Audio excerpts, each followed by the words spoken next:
La naranja atómica. Un espacio de la Escuela de Física para hacer un viaje a través de la ciencia. En 104.1 ha llegado cargado de energía para irradiar conocimiento. Historia. Avances. Ciencia. Tecnología. Y mucho más. Porque en UPTC Radio somos física y pura física.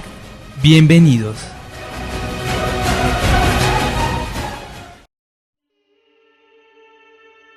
El pensamiento científico es el patrimonio común de la humanidad. Abdus Salam. Buenas tardes, queridos escuchas. Porque todo lo bueno tiene su segunda parte, en este estupendo día les traemos la continuación de nuestro especial de interacciones nucleares débiles. Así que no se vayan porque en este momento la naranja atómica inicia en su estado base del conocimiento.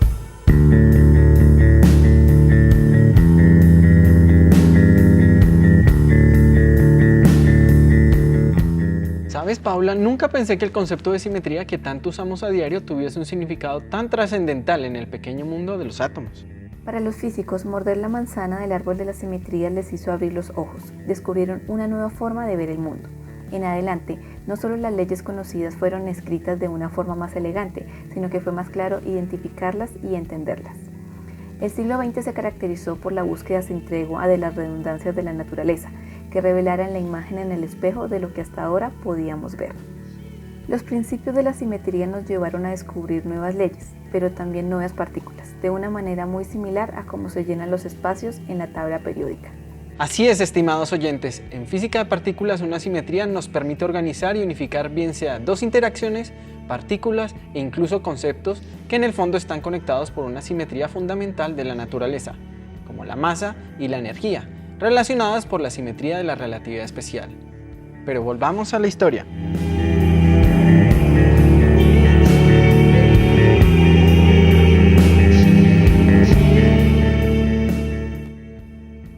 La tabla periódica para las partículas elementales se llama el modelo estándar y su construcción tomó prácticamente un siglo, en décadas que incluyeron el descubrimiento de algunos de sus miembros como el electrón y el neutrino, pero también de las relaciones entre ellos a través de simetrías. La búsqueda de la simetría que estableciera la relación entre las componentes de esta tabla periódica fundamental fue particularmente tediosa. Como mencionamos en el programa anterior, a mediados del siglo XX se conocían algunas reglas para establecer simetrías e interacciones entre partículas. Esta fórmula, también denominada teoría de Young-Mills, en honor a quienes la construyeron, trazó una línea de ruta para la búsqueda. Así fue como se intentaron gran cantidad de simetrías entre las partículas conocidas, pero en ninguna parecía describir lo observado. Y es que, aunque en la actualidad parece algo natural, lo que se estaba a punto de encontrar nos presentaría una de las más grandiosas maravillas de la naturaleza.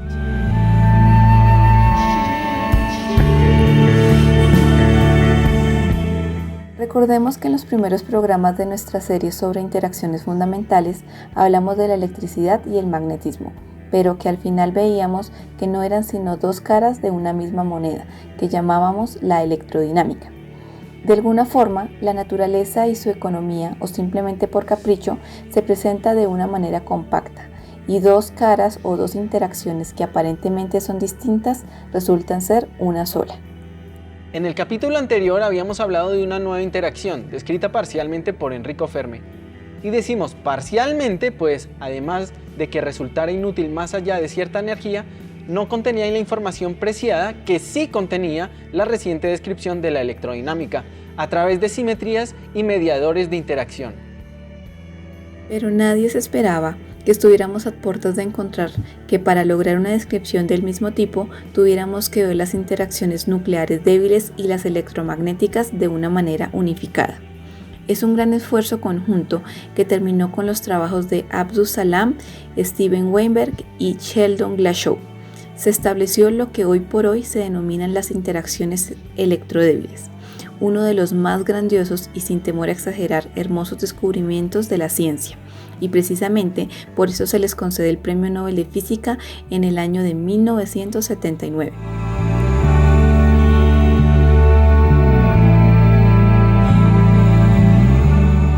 Pero, ¿qué te parece si les contamos a todos lo que contiene esta tabla periódica de lo más pequeño?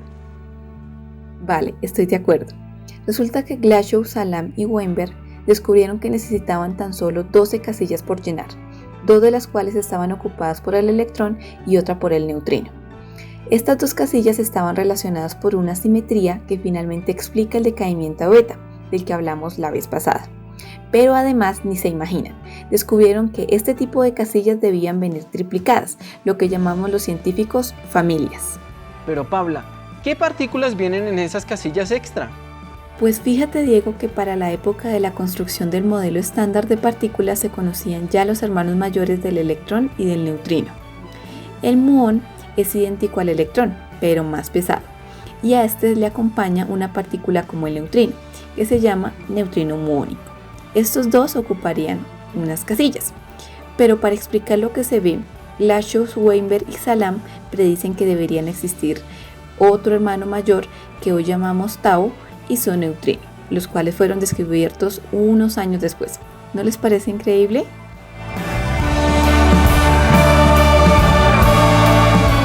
¡Wow! Parece como magia esto de predecir algo que no se ve, pero todos sabemos que en cambio es ciencia.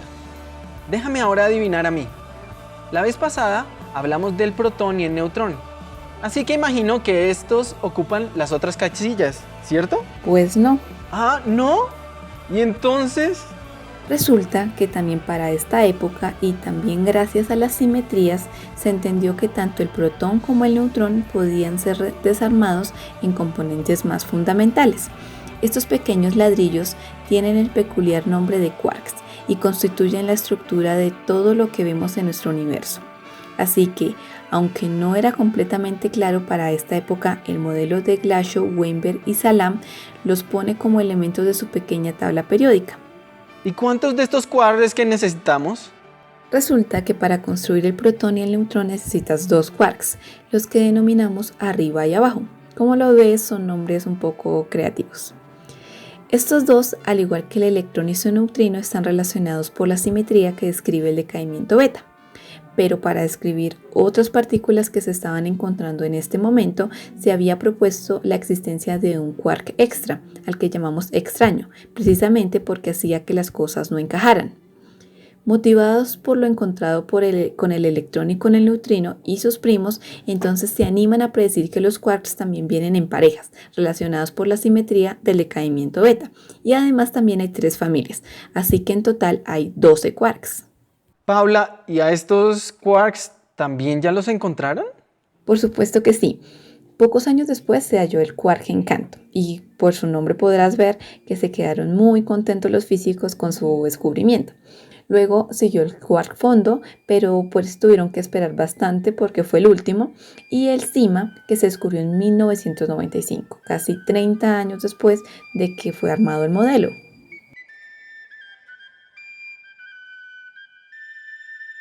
Qué fascinante que podamos describir prácticamente todo en el universo con tan solo 12 partículas.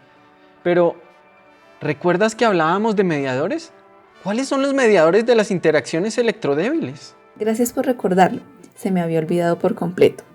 Bueno, resulta que las simetrías que relacionan las casillas implican que se necesitan muchos más mediadores que en el caso del electromagnetismo, que solo se necesita uno, que ya conocemos y es el fotón.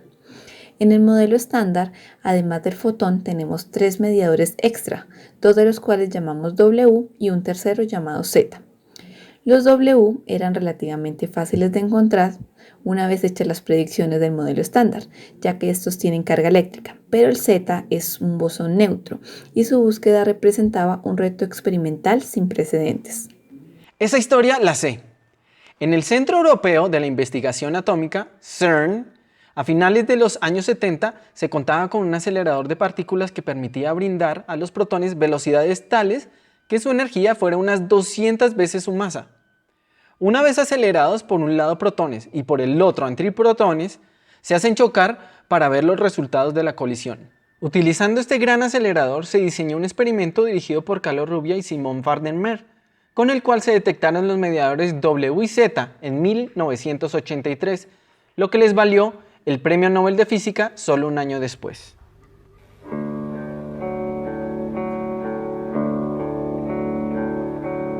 Oye Paula, pero el fotón tampoco tiene carga y ese lo conocemos hace muchísimo tiempo. Excelente pregunta, Diego, porque así volvemos a lo que hablábamos en el capítulo anterior. Sucede que la simetría que se revela en la naturaleza no es la del modelo estándar, sino es la del electromagnetismo, pues en realidad esta simetría está rota espontáneamente, lo que la hace menos evidente. Como hablamos la vez pasada, al romperse la simetría, los mediadores adquieren masa. En el caso del modelo estándar es muy grande, lo que hace que sea muy difícil verlos y sea necesario usar equipos como el CERN para detectarlos. Ahora bien, para que se produzca este rompimiento es necesario incluir otra interacción con una nueva partícula, el bosón de Higgs, que sería el causante final de dotar de masa a los mediadores, a todos, menos al fotón. Pero así como con las otras partículas debía encontrarse para confirmar su existencia. Y así fue. En el 2012, nuevamente en el CERN se detectó dicha partícula en un descubrimiento que se cataloga como uno de los más importantes del siglo XXI. Así, luego de 50 años de haber sido predicho por Peter Higgs y François Englert, les otorga el Premio Nobel de Física en el 2013 y se establece de manera definitiva el modelo estándar de partículas.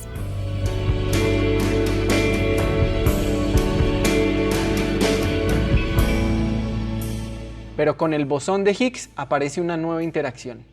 No solo los mediadores interactúan con este, también las partículas, y las que lo hacen resultan que también adquieren masa una vez se rompe la simetría. Así que, debido a esta nueva interacción, que de algún modo no se encuentra entre las 4 interacciones fundamentales, es que se explica la masa de los electrones, sus primos e incluso los quarks, lo que finalmente permite comprender la formación de los átomos, pero esto será tema de algún otro programa. Pero Paula, aún así me surge una duda. La vez pasada hablábamos que los neutrinos no tenían masa. ¿Es que no interactúan con el bosón de Higgs? Vaya, qué perspicaz eres. Efectivamente. Y acá es donde entra la violación de paridad del espejo que descubrió Madame Wu.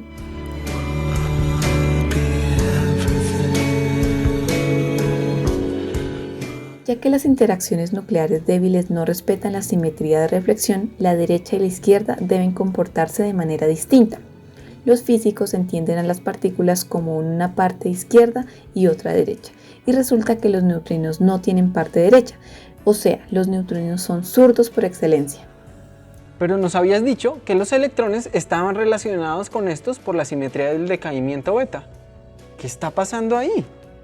Es muy sencillo. Decimos que la parte derecha del electrón no tiene compañero en las casillas de la tabla periódica fundamental y que por lo tanto esta simetría no la afecta, es decir, la deja quietecita. De hecho, esta es la razón por la cual se hace necesario utilizar el bosón de Higgs para describir la masa de las partículas como los electrones. ¡Qué interesante! ¿Quién iba a pensar que esto de los zurdos y los derechos también ocurre en el mundo microscópico?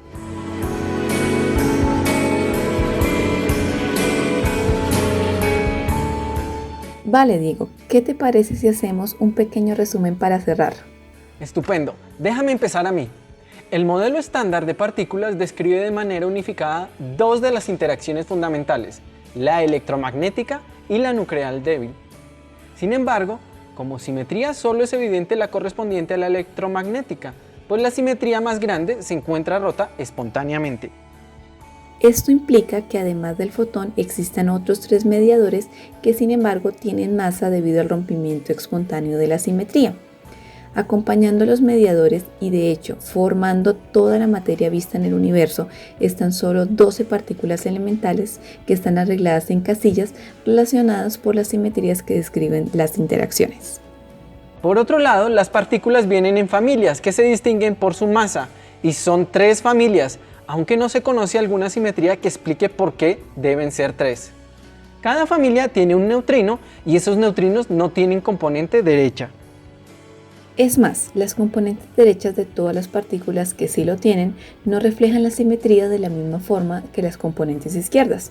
Esto debido a que la naturaleza no es simétrica ante la reflexión. Esto implica que las partículas no pueden tener masa a menos que se les otorgue a través de la interacción con el bosón de Higgs, pero aún así los neutrinos no pueden tener masa, pues para esto necesitan su parte derecha. El bosón de Higgs, resultante del mecanismo de rompimiento espontáneo de la simetría, y todas las demás partículas predichas por el modelo estándar de partículas han sido ya detectadas en un experimento y hoy por hoy se considera uno de los logros más importantes de la ciencia. Es así como nos ha permitido comprender los bloques fundamentales de la materia y los instantes más primordiales del universo. Y aún así quedan tantas preguntas por resolver que nuestra tabla periódica microscópica falla en responder, así que esta búsqueda no termina. Nosotros por hoy terminamos este pequeño tour a través de las interacciones electrodébiles, pero no se desconecten porque ya viene... Curiosidades de la ciencia en UPTC Radio.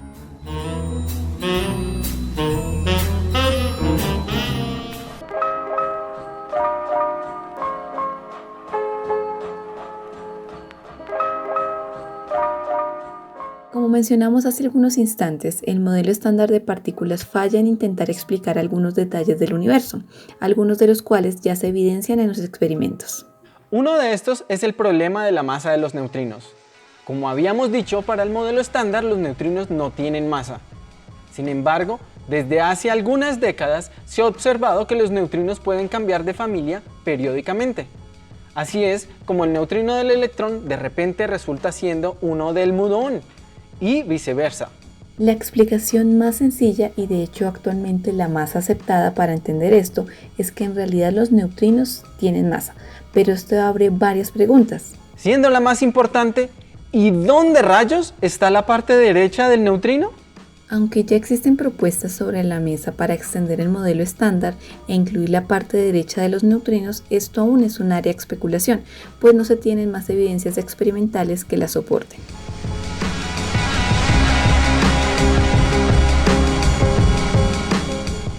Otro problema que posiblemente esté relacionado con el anterior es el hecho de que en el universo vemos mucha más materia de la que el modelo estándar puede describir. En programas pasados mencionamos que para describir el universo a nivel cosmológico es necesario extender el contenido de materia a un porcentaje abrumador. Para ser preciso, el modelo estándar solo describe el 15% de la materia que existe actualmente en el universo. De hecho, hemos sido muy cuidadosos durante el programa en decir que el modelo estándar describe todo el universo que vemos, pues toda esta cantidad de materia extra es lo que se denomina materia oscura, que no se puede ver. Así, la única evidencia que tenemos de esta viene de otro origen, la gravedad. Al igual que con los neutrinos, ya existen muchas propuestas para explicarlo, con modelos que incluso tratan de resolver ambos acertijos simultáneamente. Pero al igual que con el problema anterior, aún no existe un soporte experimental que nos permita saber cuál de las dos opciones es la correcta. En fin, como ya dijimos, estos son solo 2 muestras del montón de preguntas que quedan por responder y que tienen emocionados a gran cantidad de científicos y estudiantes, pues podrían ser respondidas por un futuro premio Nobel. Tal vez tú, que nos escuchas, seas el llamado a encontrar la solución a estos acertijos. Recuerden que pueden escuchar nuestro programa en YouTube para que no te pierdas ni un segundo de la naranja atómica. También les contamos que nos encanta saber de ustedes.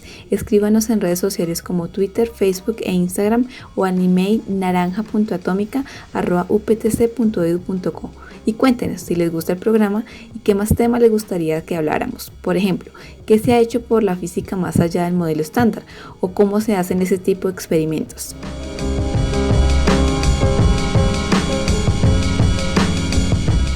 Por ahora nosotros nos despedimos. Recuerden sintonizarnos dentro de 8 días en este mismo horario para vivir un rato más de ciencia al mejor estilo de la naranja. La naranja atómica termina en su estado excitado de conocimiento.